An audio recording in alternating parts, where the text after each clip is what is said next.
Peran Linda Pujastuti alias Anita Cepu dalam gurita bisnis narkoba Teddy Minahasa begitu dominan. Bahkan sejumlah kesaksiannya menyentakan publik, saudara. Terakhir, Linda di depan persidangan dengan gamblang mengaku bahwa dirinya dan juga Teddy Minahasa pernah mengunjungi pabrik sabu di wilayah Asia Timur.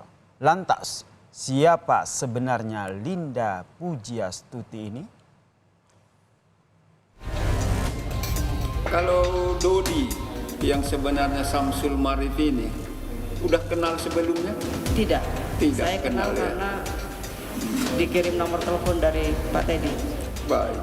Ketika berhubungan dengan terdakwa menyatakan ada 5 kg itu, apakah disebutkan siapa nantinya yang menghubungi saudara untuk tindak lanjut 5 kg sabu itu?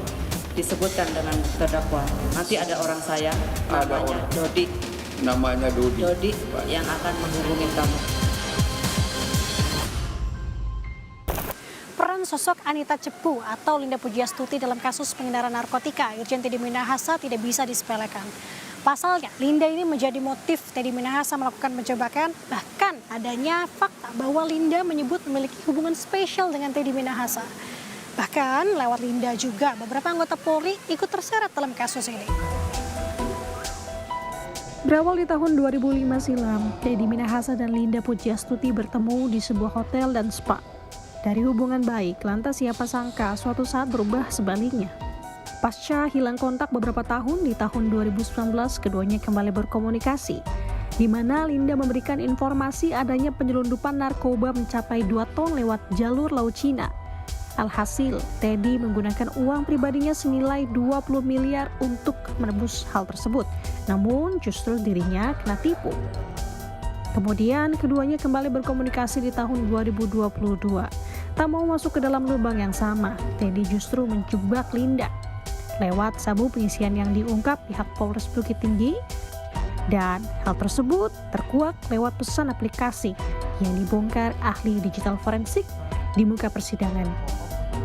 Jadi akun My General mengirimkan pesan kepada Linda.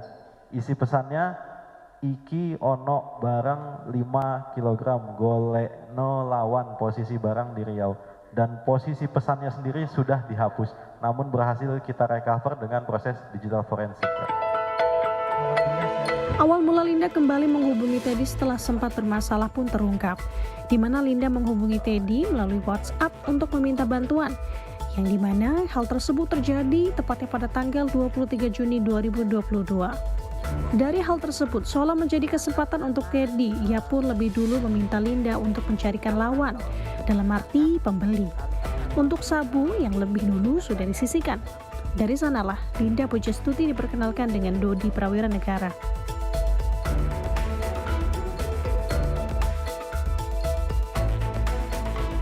Dalam tenggang waktu itu di sekitar 23 Juni atau sebelumnya, apakah saudara tahu bahwa ada penangkapan dengan barang narkoba atau sabu di wilayah Sumatera Barat? Saya tahu melihat di TV. Melihat waktu rilis itu. di TV. Ketika terdakwa meng-WA saudara, ada 5 kg barang. Apakah diceritakan itu sumbernya dari mana waktu itu? Tidak, yang mulia. Tidak ya. Baik, kemudian itu tanggal 23 Juni 2022, begitu ya? Ya. Baik.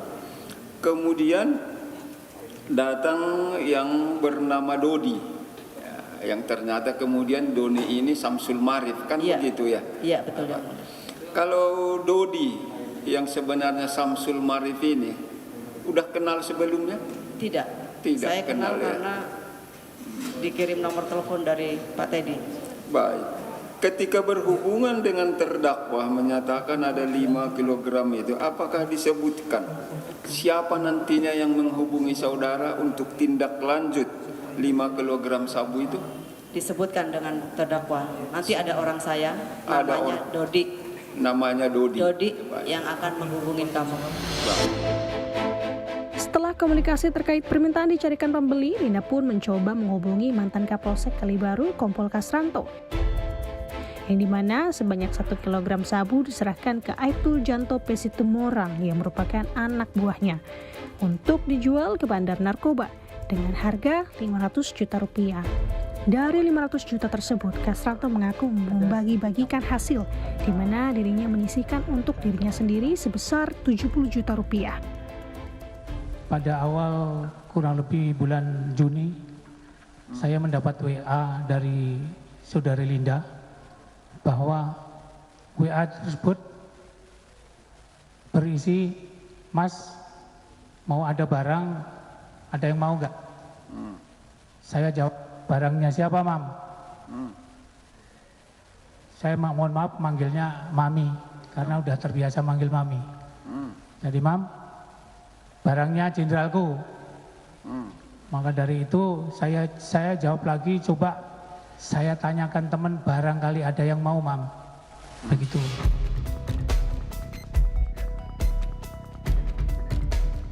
Di sisi lain, selain terkuaknya rangkaian kronologis kasus, terdakwa Linda juga memaparkan fakta yang mengejutkan.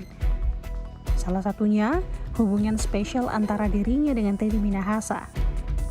Bahkan, Linda mengungkap keduanya pernah pergi ke Taiwan untuk mendatangi sebuah pabrik sabu. Pertanyaannya, ke Taiwan itu dan ke pabrik dalam rangka apa?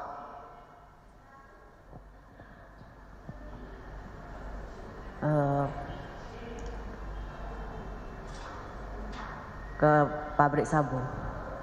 Hah? Ke pabrik sabu. Jadi begini, waktu saya gagal Pabrik sabu. betul. Jadi waktu saya gagal di Laut Cina, itu saya udah minta maaf, katanya Pak Teddy bilang begini, "Kamu kenal nggak sama yang bandar yang di sana?" Saya bilang, "Ada, Pak Teddy." Pak Teddy bilang begini aja, "Kita ke sana, kalau mereka mau kirim, kita kawal." Maksudnya gimana, Pak Teddy? Ya, bilang aja buy one get one, katanya, bilang begitu. Ya, saya kasih telepon dulu ke sana, saya tanya dulu, katanya. Jadi kalau misalkan contoh mereka mau Mr. X misalkan mau kirim ke Indonesia 1 ton, jadi 1 ton kita lewat, 1 ton kita tangkap gitu. Tapi Pak Teddy-nya nggak mau, jadi kalau 1 ton kirim ke sini, Pak Teddy-nya minta fee 100 miliar.